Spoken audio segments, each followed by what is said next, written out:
सुरुवातीलाच एक वैधानिक इशारा देतोय. पडद्यावरची दृश्य तुम्हाला विचलित करू शकतं. तेव्हा बघत असताना तुम्हाला आश्चर्याचा धक्का वगैरे बसला तर नो भरचूक बरं का.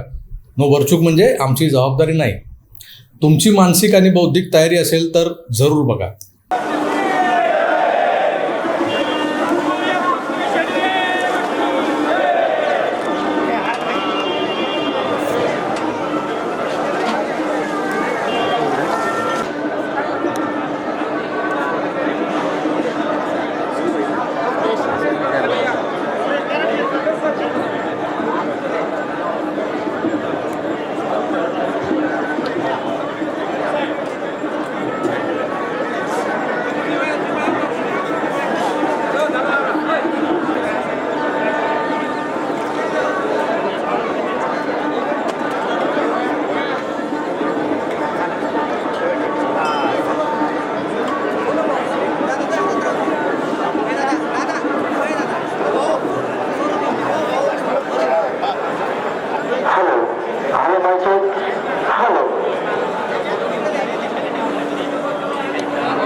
पाहिलं, भोळ बिवळ आली नाही ना.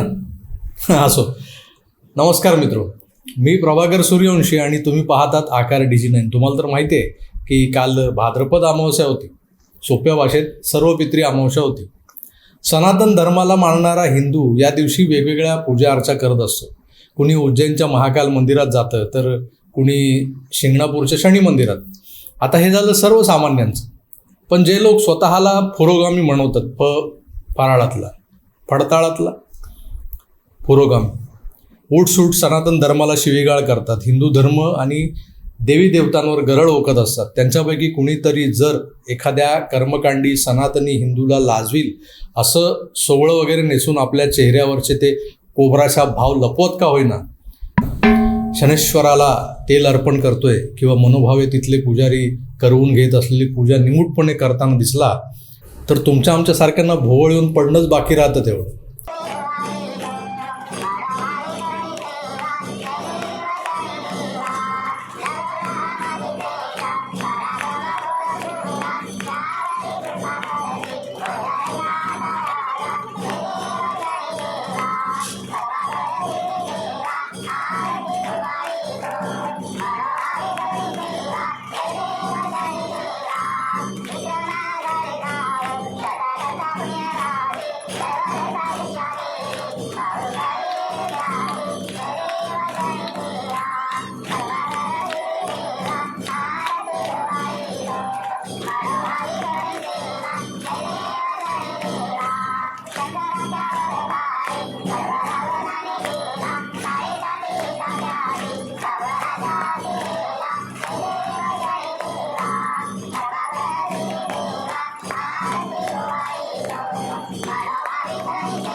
मागे एक वाचाळ महिला नेत्या अशाच वारकऱ्यांसाठी पोळ्या लाटताना आपण पाहिल्या. तर कधी वैजनाथाच्या मंदिरात शिवलिंगावर मनोभावे जलाभिषेक करताना दिसल्या. ज्या आई भवानीच्या नवरात्रोत्सवावर कुत्सितपणे टीका करत आई बसली असं म्हणणाऱ्या या अंधारलेल्या सुषमावर आई अशी काय कोपली की विचारता सोय नाही. आज त्याच आईची परडी वाहताना त्या महिला नेत्या आपल्याला कुठे दिसल्या तर आश्चर्य वाटून घेऊ नका. तुमच्या लक्षात आलंच असेल की मी बामसेपी विचारवंत आई उरावर बसली फेम सुषमा अंधाऱ्यांबद्दल बोलतोय. आमच्या अक्का हो, सुषमा अक्का. शिवसेनेवर, माननीय बाळासाहेबांवर, उद्धवजींवर, आदित्यवर ते वणक्कम वरळी का काय ते असल्या फालतू टीका करून आज त्याच ठाकरेंच्या वळचणीला ही महिला पडलेली आहे. हा सुद्धा त्या बसवा बसवीतला एक भाग असावा. हिंदूंच्या जागृत देवस्थानांवर, श्रद्धास्थानांवर अशा वायफळ आणि अश्लाघ्य टीका करणाऱ्यांचं पुढे काय होतं याचा एक सुंदर जिता जागता नमुना म्हणजे आपल्या या सुषमा अक्का. थोड्याफार फरकानं हीच परिस्थिती काल आमच्या मुंबऱ्याच्या मुच्छडवर आली होती. काल परवापर्यंत शेवगाट्या खात, डोक्यावर जाळीदार टोपी घालून, शेवगाजाची टी शर्ट घालून त्या कांड्यांच्या समर्थनार्थ रस्त्यावर उतरणारा जितुद्दीन आव्हाड, तो स्वतःला इतिहास तज्ञही समजतो. राजकारणी तर आहेच, पण त्यातही मुस्लिम तुष्टीकरणाचा कडेलोट म्हणजे हा गाजापट्टीचा पानपट्टीवाला. शिवरायांच्या इतिहासाचं विद्रुपीकरण असो की सनातन धर्मावर अवांतर टीका करणं असो, हा ठाण्याचा पठ्ठ्या सगळ्यात पुढे असतो. सनातन धर्म म्हणजे यांच्या लेखी एड्स, डेंग्यू, मलेरिया सारखा रोग असल्यानं त्याला चिरडायला हे सदोदित अग्रेसर असतात. अगदी त्या स्टॅलिनच्या वक्तव्याचंही हे लोक समर्थन करतात. हिंदुस्थानात या प्रवृत्ती मान वर करून जगतात आणि वेळप्रसंगी आम्हा हिंदूंना वाकुल्या दाखवतात. हेच खरं तर या देशातल्या लोकशाही नामक व्यवस्थेचं सर्वात मोठं अपयश आहे. पण सांगता कोणाला? पण मी जसं मगाशी म्हणालो ना, भगवान है, भगवान के घर देर है मगर अंधेर नाही. आई बसली म्हणणाऱ्या बाईच्या आमची हीच आय कशी बोकांडी बसली हे सुद्धा पाहिलं की राव. आम्ही सनातनी हिंदू कुणाचं वाईट चिंतित नाही, अहित चिंतित नाही. त्यामुळे या नास्तिकांना सद्बुद्धी दे रे देवा, एवढंच आमचं मागणं असायचं नेहमी. आणि मनापासून मारलेली हाक आमचा देव नेहमी ऐकतो. आधी सुषमा अक्काला स्वतःसारखी सरळ करून देवपूजेला लावली आणि हा आता शेवगाठ्या किंग कोब्रा जितुद्दीन, तो तर सोहळ्यात फिरायला लागलाय.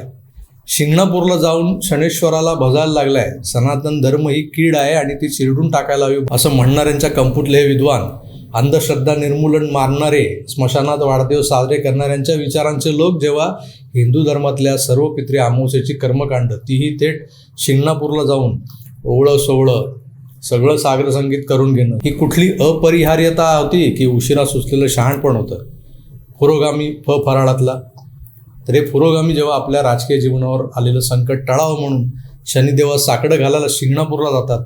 नावापुढे डॉक्टर लावून कोविड काळात आपल्या गुंड कार्यकर्त्यांना कोविड टेस्ट करण्याचं प्रिस्क्रिप्शन लिहून देणारे झोलाछाप डॉक्टर जितेंद्र आव्हाड. एक तकलादू कागदी डिग्रीवाले डॉक्टर ठीक आहे, पण यांच्यासोबत जे गृहस्थ दिसत आहेत ते तर खरेखुरे डॉक्टर आहेत म्हणे. मेडिकल काउन्सिलचे डॉक्टर राहुल हेगडे, त्यांनी शनिदेवास अभिषेक करून आरती केली. डॉक्टरांनाही कुंडलीतल्या शनी आणि पैतृक ऋणातून मुक्त होण्यासाठी काय काय करावं लागतंय बघा मित्रांनो. म्हणूनच म्हणतो, सनातन धर्मावर टीका करणाऱ्यांना जमेल तिथे शब्दांचा मार देत आपण ठोकत असतोच. पण ती जी निसर्गातली अदृश्य शक्ती आहे ना, जिला आपण देव म्हणतो, देव मानतो, त्या शक्तीचा तडाखा या निंदकांना बसल्याशिवाय राहत नाही. मग हे असे नास्तिकाचे आस्तिक काय बनतात, सोहळं काय नेसतात, आमच्या अक्का पोळ्या काय लाटते, शिवलिंगावर अभिषेक काय करते, हे सगळं इथेच बघायला मिळते. कुठे लांब जायची गरज नाही. कर्माची फळं नियती याच जन्मी याच भूतलावर फेडायला लावते. जसे हे लोक आज फेडतायत, फेडा म्हणावं. आपण फक्त एवढंच म्हणू शकतो, सनातन धर्म महान आहे. ओम शम शनेश्वराय नमः. आजपासून सुरू होणाऱ्या शारदीय नवरात्राच्या तुम्हाला मनपूर्वक शुभेच्छा. धन्यवाद. नमस्कार.